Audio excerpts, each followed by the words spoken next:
Hi, my name is Dr. Asha Devereaux, and I'd like to thank Valerie and the Hawaii COPD Coalition for inviting me to speak about nutrition and foods that may help in fighting inflammation in COPD and perhaps COVID-19. I am a pulmonologist in Coronado, California, with board certifications in pulmonary medicine, internal medicine, critical care medicine, and holistic medicine. Regarding disclosures, I have no conflicts of interest. I've received tremendous support from my family and terrific patients whose questions about nutrition, supplements, and what they can do to help themselves help frame this conversation today. You can find me at drashadevereaux.com. So one of the most common questions that I've received is this supplement okay to take? Or what should I eat in order to help my lungs? I find that patients are very proactive with their health. And even if they smoked many years ago, they want to do what they can to stay healthy and repair. So let's talk about this background. Over 80 million people in the US use some form of supplements. It's a $30 billion industry, and nearly 40% of that is for allergy, cough, or asthma type symptoms. The 10 most common complementary health approaches among adults are natural products, deep breathing, yoga, Tai Chi, or Qigong, and then the rest is chiropractors, meditation, massage, special diets. And this is older data from a survey between 2002 and 2012. So I suspect things are a little bit shifted in the last decade. So thinking about the lungs and integrative therapies is a novel concept. A lot has been focused on cancer and arthritis, and no one's really thought about the lungs. And we in pulmonary medicine have a small group called the Integrative Therapies Network within the American Thoracic Society. And it's an interest group that is focused on different aspects of complementary medicine for the lungs. It includes mindfulness and meditation, types of breathing exercises, movement such as yoga Tai Chi, supplements, herbs, vitamins, talking about kind of what's good for the lungs and what may not be good. We have practitioners in Ayurvedic medicine as well as Chinese medicine, manipulative medicine such as acupressure or massage, and acupuncture. At the core of it all is diet and nutrition, food as medicine, because we are what we eat, after all. So if we look at COPD, it is a repetitive chronic inflammatory injury, most commonly due to cigarette smoke, but in other countries where women cook over open stoves, or anybody who cooks over open flames, even biomass smoke due to that burning process or chronic air pollution can cause similar changes in the lungs. And what we find is that on the left, you see healthy lungs. On the right, you see lungs that have, over time, due to repetitive injury,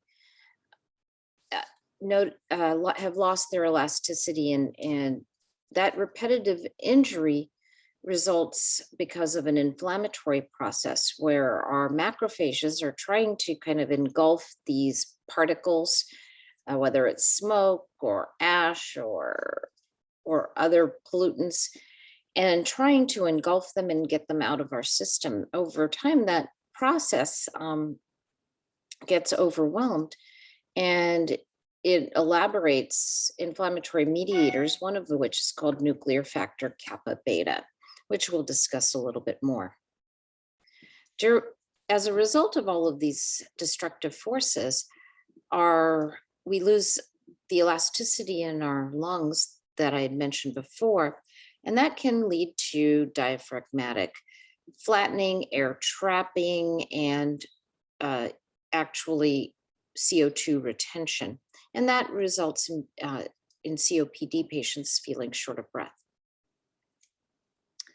Now, what about COVID-19, the hot topic of the last year and a half? And to the right is an image of COVID pneumonia, which, with its characteristic patchy infiltrates. And right below it is just a schematic of the damage done by this coronavirus in the lungs. It not only creates a diffuse inflammatory process, but also a coagulopathy due to our own body's process trying to fend off this virus. But we still have yet a lot to learn. But one thing that is certain is the diffuse inflammatory process that occurs within our lungs is common, not necessarily to the degree, not necessarily as mild as in COPD, whereas in COVID-19, it's a much more robust inflammatory process. So when we think about inflammation in our bodies, we know that it's involved in the cardiovascular system. It's theorized to be also implicated in Alzheimer's disease. We know in many pulmonary diseases, the inflammatory pathways are very common. Arthritis is an inflammatory process. Autoimmune diseases are a diffuse inflammatory process. Diabetes, cancer, and neurological diseases also have some inflammatory components as well. So if we can do anything through our food to decrease inflammation, in the long run, it may help Western medicine help us. So as I mentioned earlier, nuclear factor kappa beta is the central core mediating genetic molecule, or a molecule, I should say, that can be, when it's upregulated, turns on a whole host of other factors. As you all have heard, in IL-6, interleukin-8, all kinds of different C-reactive proteins and other inflammatory markers can be turned on if nuclear factor kappa beta is upregulated. It seems to be the central core protein that then turns on other inflammatory factors.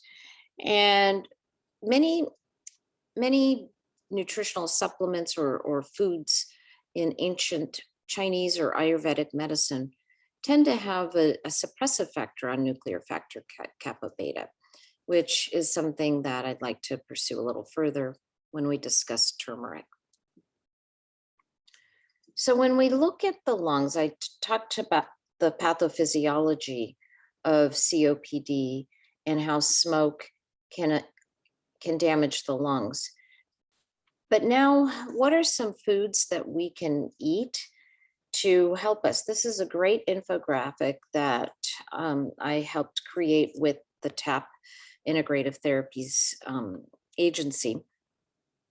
And some of the foods that I've placed on the bottom, in addition to mind body medicine, is seafood, fish, berries, nuts, green leafy vegetables, broccoli, citrus, and some antioxidants such as found in green tea and turmeric. We'll talk more in the next slides. So I'm just going to touch on a few supplements and herbs, and this isn't about supplements.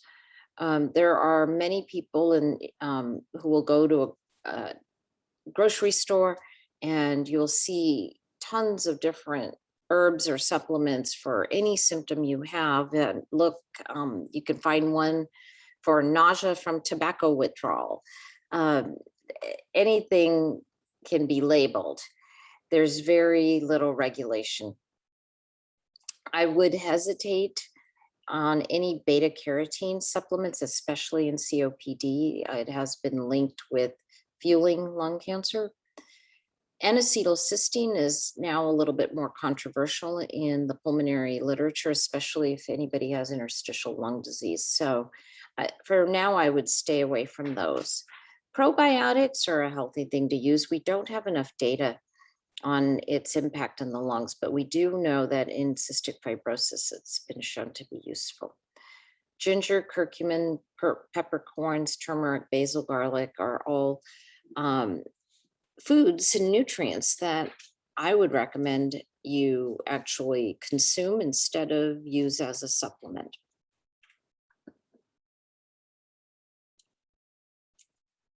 So activation of the transcription factor, nuclear factor, kappa beta is something that is central to inflammation. Turmeric is a root that's very similar in the ginger family, and its active ingredient is curcumin. And please don't get it confused with cumin, which is a seed and has no biologic activity in terms of medicinal benefits. So how does curcumin act? It's believed the mechanism of action is a COX-2 inhibition, which is actually an inflammatory pathway. It's an anti-leukotriene. It suppresses nuclear factor kappa beta. It's also interesting in that it affects the calcium channels. And in this tracing that was done on rabbit intestine, they put curcumin, they showed on the top panel normal active muscle activity, and then they applied curcumin on it, and you can see that some muscle twitch activity is suppressed. If you look at the bottom panel, that is verapamil, which is a common calcium channel blocker. And curcumin seems to, in higher doses, it seems to act similarly. So that's an interesting finding. So there are known risks of turmeric. When we are cooking with it or over consuming it, it can make our hands and our sweat a little yellowish and discoloration. If you are eating large quantities from an unknown source, we have known that there is lead exposure due to its sale by weight, sometimes in South India, more in Bangladesh. There is lead adulteration in turmeric. So it's important not to buy it from kind of ethnic markets that are from those locations. Indian stores are now starting to look at this a lot more. The FDA does do random checks at ports of entry, so it's good for you to know that it is being looked at. There is also a drug-drug interaction, so it's important if you are taking Coumadin or antihypertensives, as you saw by that muscle relaxation, if it may actually make your blood pressure a little lower, so you may need to watch out for those type of medicines. And nausea, diarrhea, and reflux symptoms have been commonly reported if you are consuming turmeric, especially as a supplement. So it's commonly felt that turmeric helps arthritis. And in my clinical experience, many people have found a benefit of taking a little turmeric. There are over 10,000 articles, but only 8 are qualified as a randomized controlled trial. The dose for that ranges from anywhere from 100 milligrams to 2 grams a day. That's been tested in these articles. There was no difference noted in pain when compared with non-steroidal anti-inflammatories like ibuprofen or diclofenac. And patients reported improvement in joint mobility when compared with placebo. A meta-analysis provided scientific evidence that 8 to 12 weeks of turmeric extracts, typically about 1,000 milligrams a day of curcumin, I'm sorry about the slide, can reduce arthritis symptoms, mainly pain and inflammation. And as I stated before, improvements in symptoms similar to ibuprofen and diclofenac. So to the left are some commonly found forms of turmeric. However, to the left is my own spice jars or boxes, and I recommend cooking with turmeric, which is very commonly found in Indian diets. It's important to, like I said, check the source. Also, it's important to consume with pepper, and that is probably one of the reasons that there's a spice to Indian foods, because it makes the turmeric bioavailable and it enhances absorption. In the Indian diet, up to 8 spoons at least of turmeric is consumed a day. Some have even pickled it and eaten it raw. So it is not recommended to have more than 8 grams a day. And I would find it very difficult to eat that much. And it may help with arthralgias and COPD. Well, let's shift to green tea and black coffee. These are very in vogue right now. So we naturally create these imbalance in molecules called free radicals as a byproduct of our metabolism via oxidation. Moderate amounts are normal. We have repair enzymes, but if we have too much, then we develop a process called oxidative stress, which also leads to inflammation. So there are many things called antioxidants, which help keep these free radicals from kind of getting out of control. And certain antioxidants, such as polyphenols, can help suppress inflammation. So there are green tea and black coffee are high in polyphenols, and it's theorized that it can help block inflammation in lungs of smokers and potentially protect against cancer.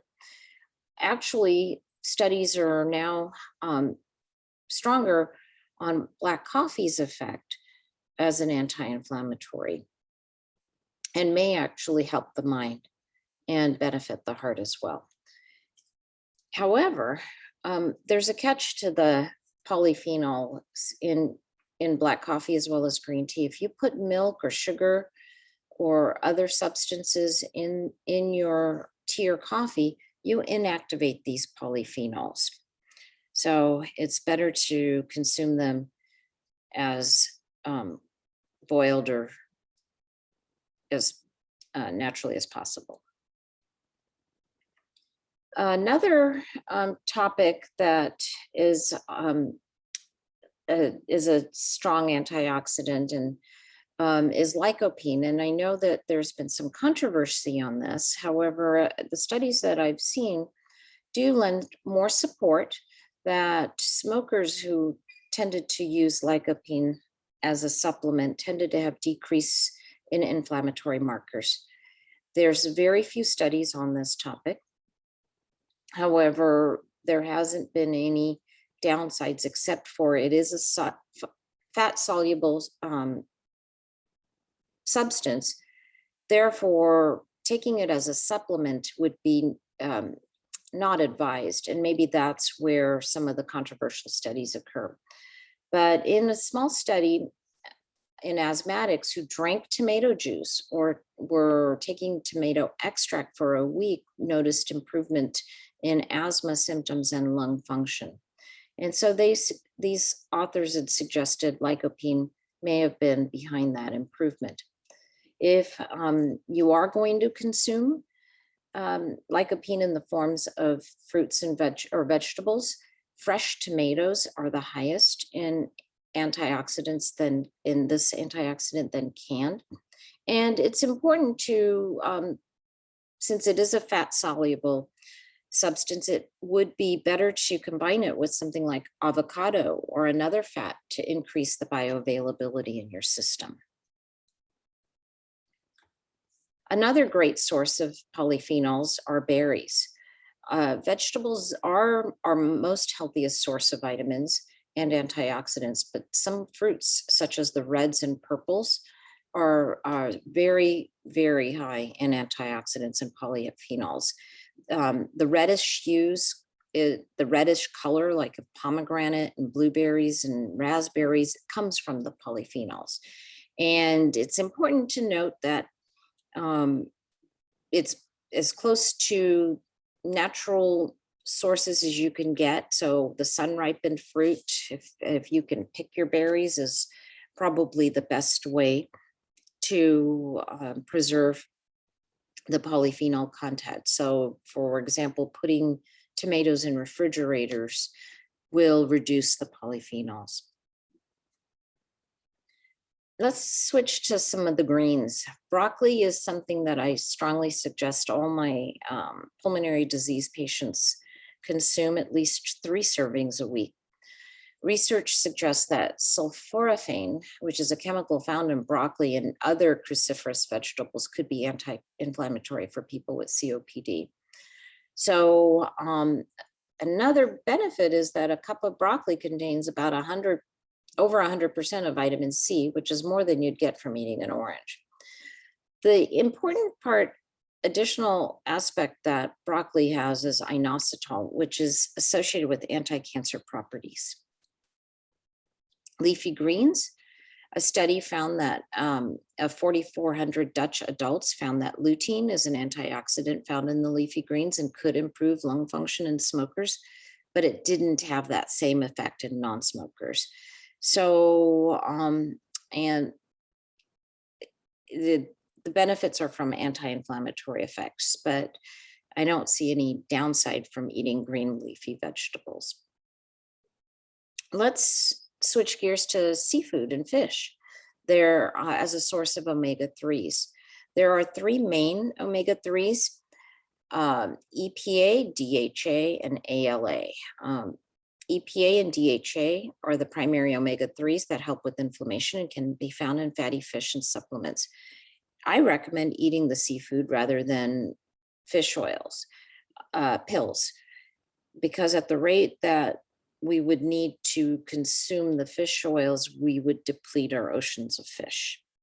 The Mediterranean diet, which is a very heart healthy as well as total body healthy diet, suggests 2 to 3 servings of fish a week and not taking any supplements. And more isn't necessarily better. In people with COPD may only be able to digest a limited amount of omega-3s. Nuts are not equivalent to fatty fish, but they do have a good source of omega-3. And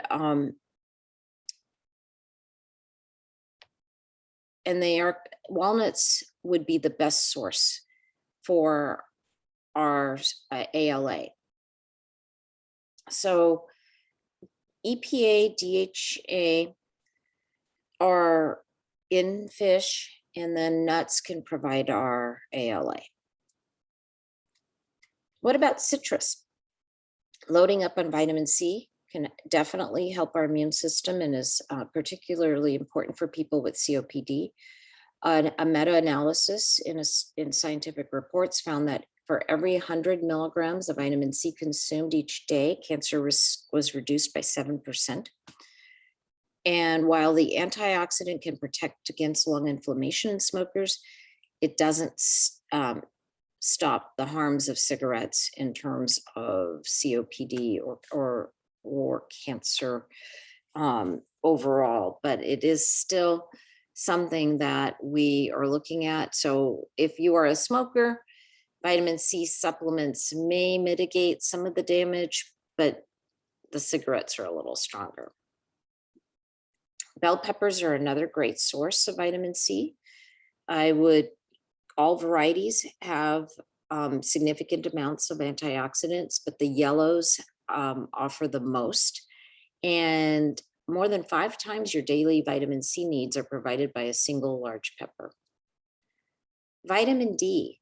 Now, our milk products are supplemented with vitamin D.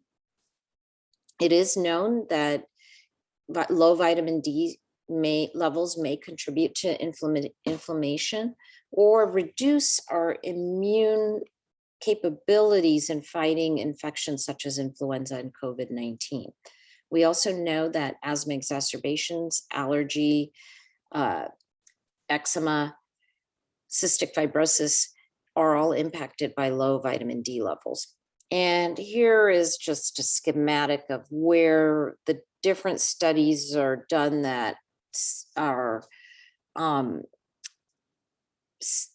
implying how vitamin D may be interfering with our body's abilities to fight asthma or predispose us to exacerbations. Unfortunately, unless we consume cod liver oil daily, the only primary source of vitamin D is the sunshine and or a supplement. The 10 minutes of sunshine a day should be adequate, but remember, we're in the northern hemisphere, although Hawaii gets a lot more sun than the rest of us. So I think 10 minutes a day of sunshine should be adequate. If your levels are checked and they're not within the 30 to 60 range, I recommend chewable or gummy vitamins, since these should be consumed like the foods they came from. And I've found that since starting people on chewable supplements, such as these gummy Ds, I do not have to write a prescription for vitamin D because their bioavailability is so high. So the bottom line is that our supplements cannot combat an inflammatory diet. And it's better to eat our nutrition to help our bodies heal. With that, I conclude the presentation and thank you for your time. If anybody needs to reach me, these are my contact information. I appreciate your attention.